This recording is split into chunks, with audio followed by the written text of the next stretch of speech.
Bismillahirrahmanirrahim. Assalamualaikum warahmatullahi wabarakatuh. Waalaikumsalam warahmatullahi wabarakatuh. Halo Sobat Diksi, diskusi inspirasi. Kali ini kita bersama dengan Ustadz Nur Fazli Ramadan LCMA. Bagaimana kabarnya Ustadz? Sehat? Alhamdulillah. Baik. Alhamdulillah baik. Mudah-mudahan juga Ustadz Zaki sama Ustadz Rizky. Di sini panggilnya Ustadz bukan?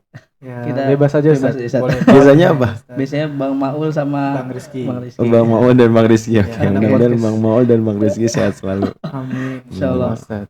Beliau adalah Ketua Majelis Tarjih dan Tajdid Pimpinan Daerah Muhammadiyah Kota Depok, sekaligus anggota Komisi Fatwa MUI Pusat, betul ya Ustaz? Komisi Fatwa Metodologi. Pusat, Masya Allah. Dan Tapi saya malah pakai seragam pemuda nih ya. iya, beliau juga anggota pemuda wilayah ya Ustaz ya? Ya, Daerah, sekretaris pimpinan bidang. wilayah, sekretaris bidang Bidang pimpinan dakwah wilayah, dan pengkajian agama. pengkajian agama. Luar biasa beliau ini.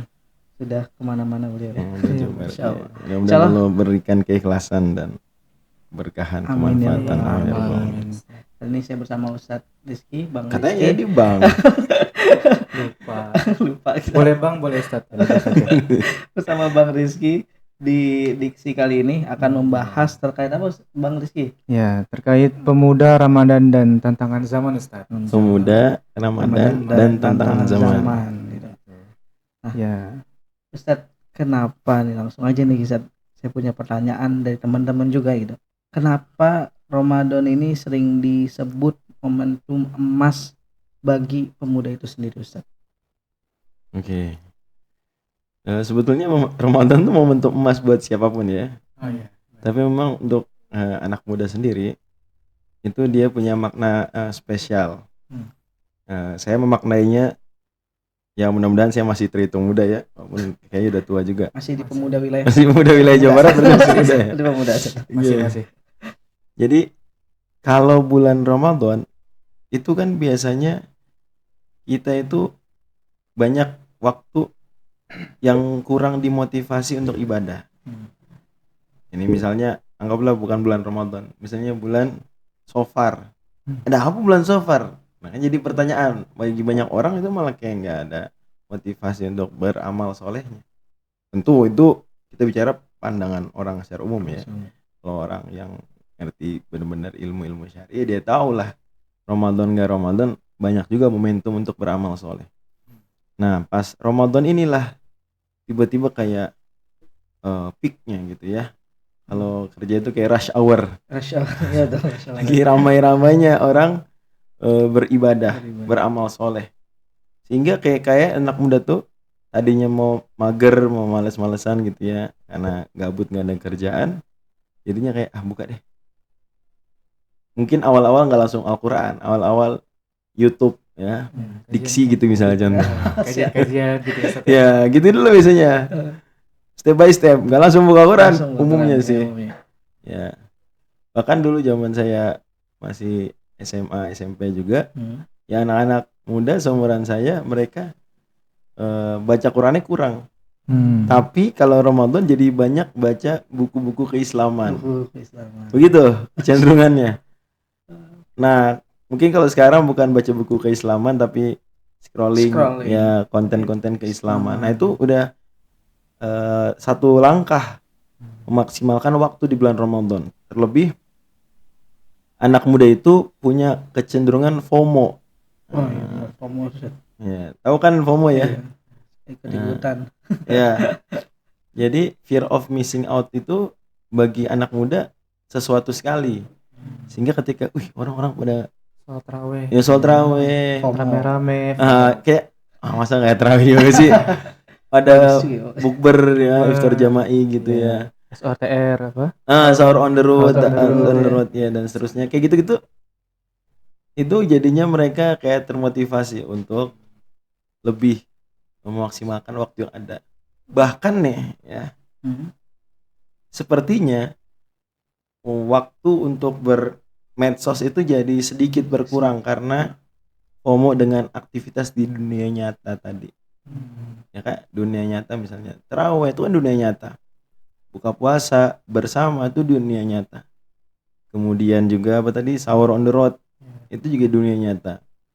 Bahkan anak-anak muda biasanya kalau Ramadan bikin bukbernya itu sekalian sama baksos. Oh Oh iya iya, benar Ustaz. Nah, bagi-bagi itu sering takjil. begitu ya. Iya, bagi takjil gitu. Di jalanan Sembako juga lah, kadang iya. apa semangat mereka kayak ya itu tadi FOMO dalam kebaikan karena ngelihat momentumnya begitu. Nah, di sisi masalah pengurangan screen time waktu mereka di depan layar itu juga satu hal yang positif.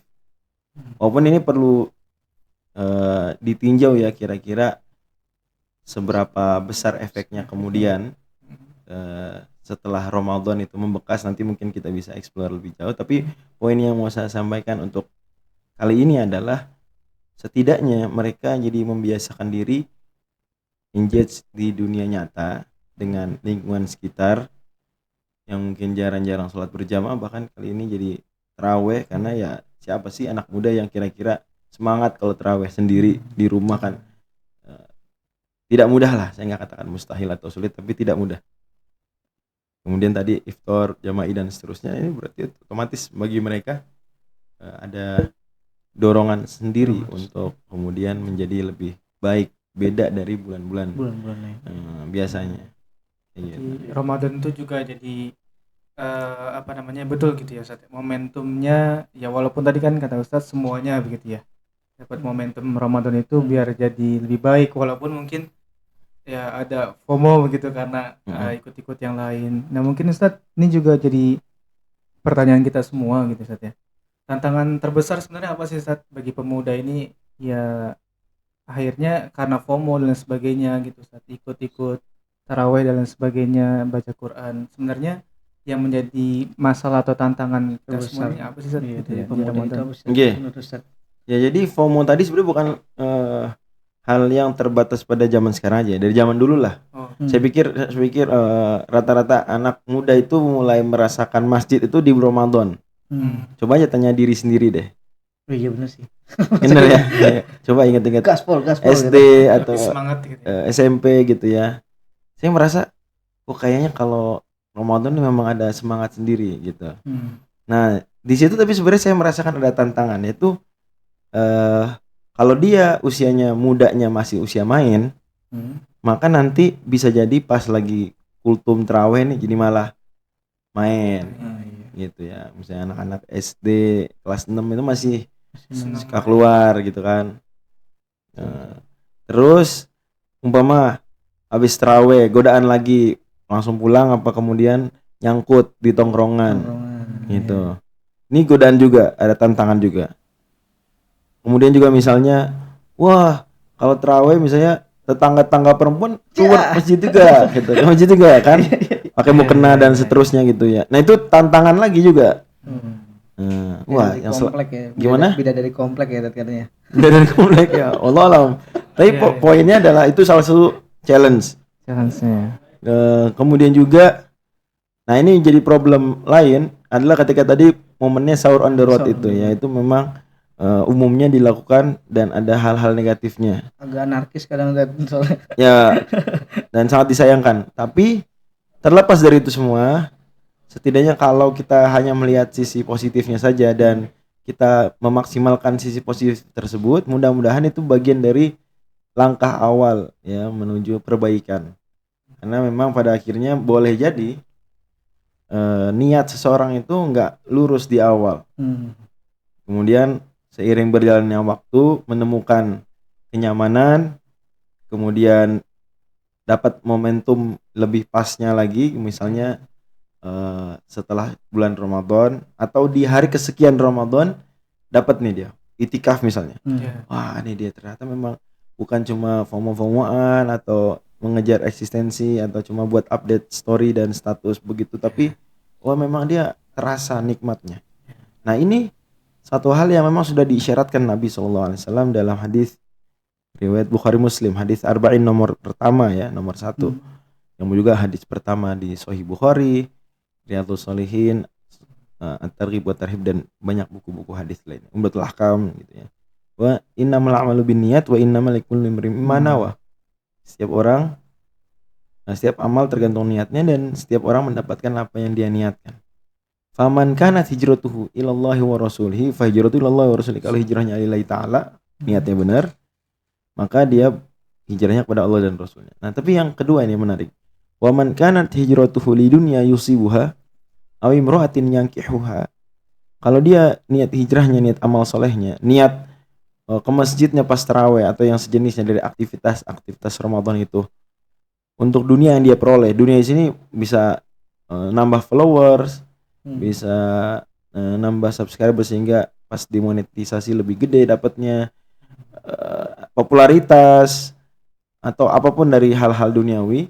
Awi imra'atin yankihu, atau perempuan yang dia naksir kepada perempuan tersebut, ingin dinikahi.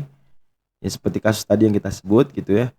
Nah, Nabi nggak bilang fahijratuhu ila dunya wa ilal mar'ah, nggak bilang gitu. Tapi fahijratuhu ila ma hajara ilaihi. Ya, soalnya Nabi membuka itu peluang endingnya bisa berarti beda. Ila ma hajara, kepada yang dia hijrah kepadanya. Nah, hijrah kepadanya apaan tuh? Sebagian pensyarah memang seperti Al-Hafidz Ibnu Rajab itu bilang saking rendahnya itu niat sampai Nabi nggak sebut. Saking rendah. Jadi tidak disebut karena tidak istimewa.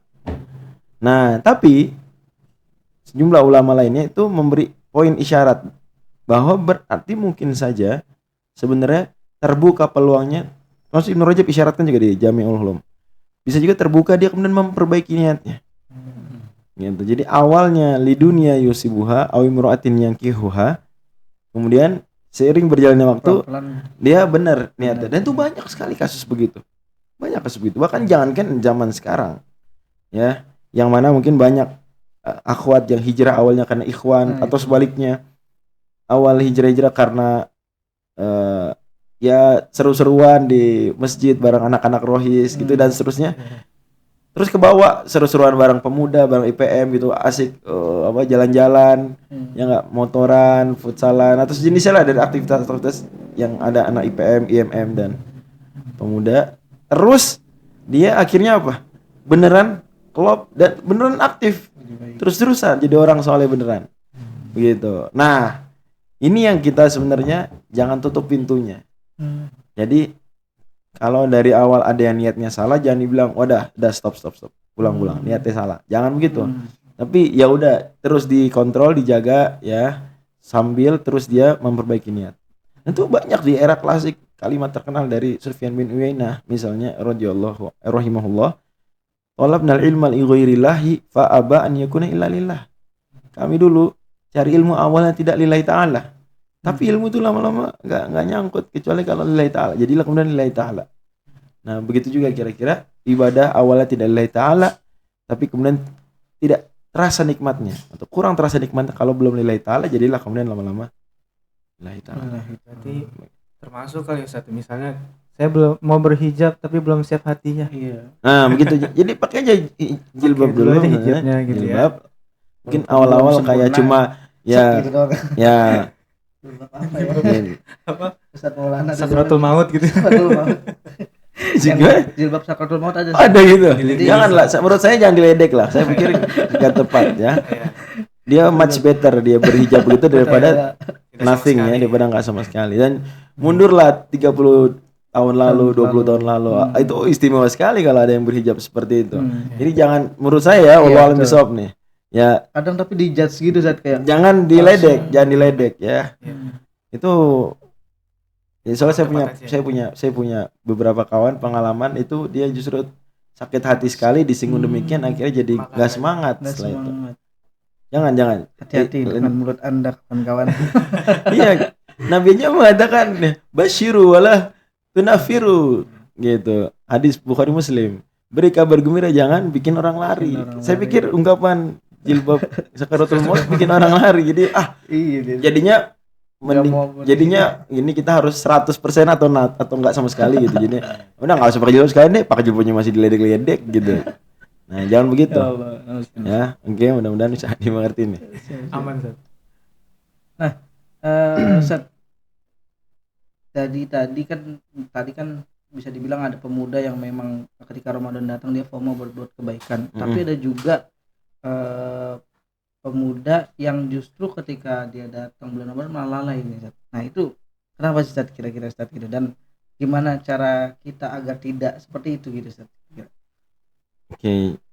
Jadi pada akhirnya Ramadan ya itu momentum yang mana persis kata Nabi Shallallahu Alaihi Wasallam ya, man hurima khairaha hurimal khaira kullahu. Kalau nggak bisa, kalau terhalang dari kebaikan di bulan Ramadan, ya dia terhalang, benar-benar terhalang. Atau kama qala Nabi Shallallahu Alaihi Wasallam. Jadi perlu dikhawatiri oleh orang tersebut. Kenapa tuh bisa terhalang dari semangat di bulan Ramadan? Kok malah lalai? Salah satu faktornya bisa jadi yang bersangkutan memang belum taubat dari banyak dosanya. Dosa itu kata Allah Subhanahu wa taala di surat Asy-Syarah atau Alam Nasyrah, Al-Insyirah. Wa wada'na 'anka wizrak alladzi anqadha dhahrak. Dan kami angkat dari punggungmu wizraka, dosamu. Sering diterjemahkan juga bebanmu. Alladzi anqadha dhahrak, yang mana itu membebani punggungmu. Wa wada'na 'anka wizrak alladzi anqadha dhahrak. Tadaburnya adalah bahwa dosa itu memberatkan diri. Jadi diri jadi malas, lalai.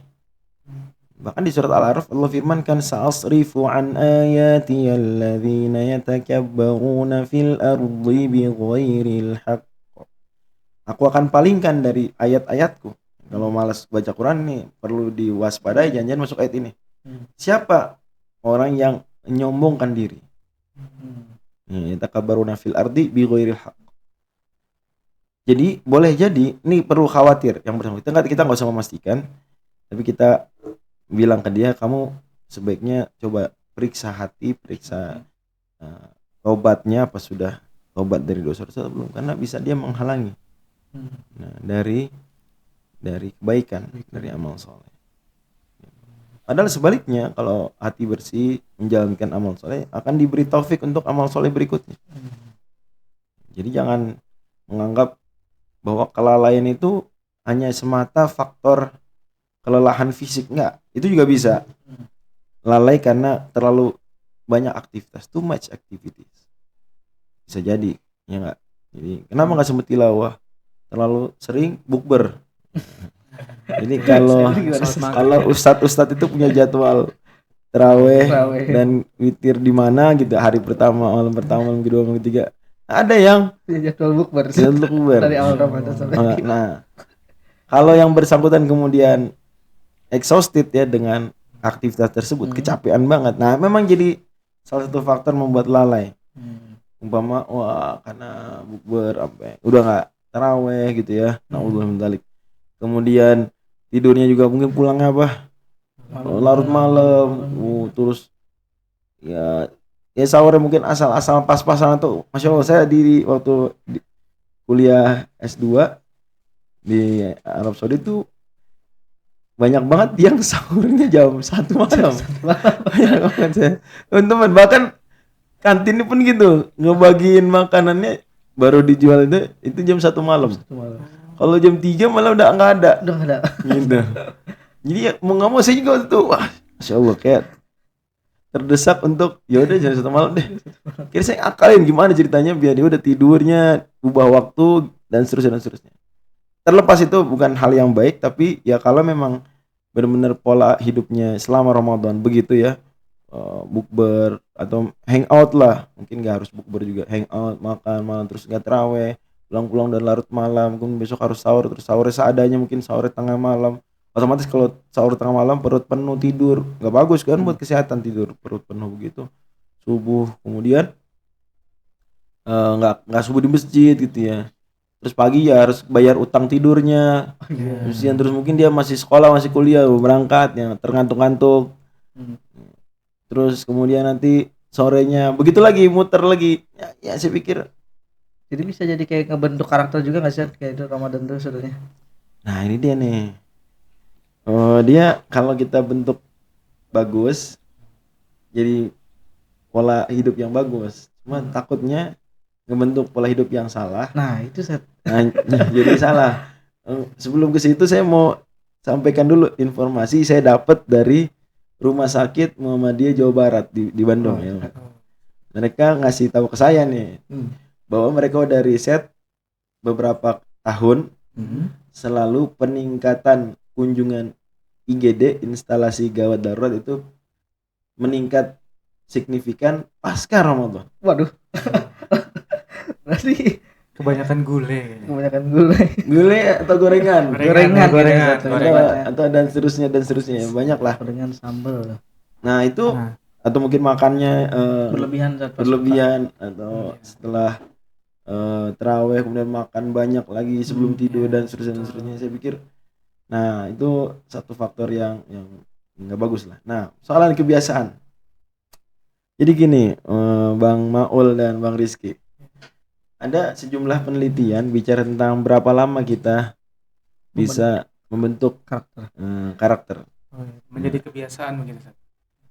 Ya oke juga, bukan ya jangan langsung karakter, kebiasaan dulu ya, Kebiasaan. kebiasaan dulu. Jadi habit gitu. Ya, jadi istilahnya habit forming, Forming. yang membentuk kebiasaan.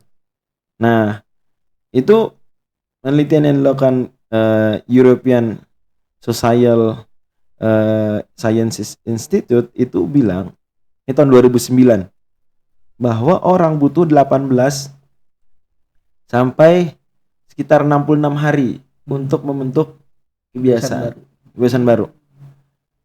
Tergantung bentuk kebiasaannya apa. Nah, kalau kita lihat rentang tersebut 18 sampai 66 hari, berarti kan 30 hari masuk dalam lingkup waktu yang memungkinkan seseorang itu apa? Membentuk satu kebiasaan baru.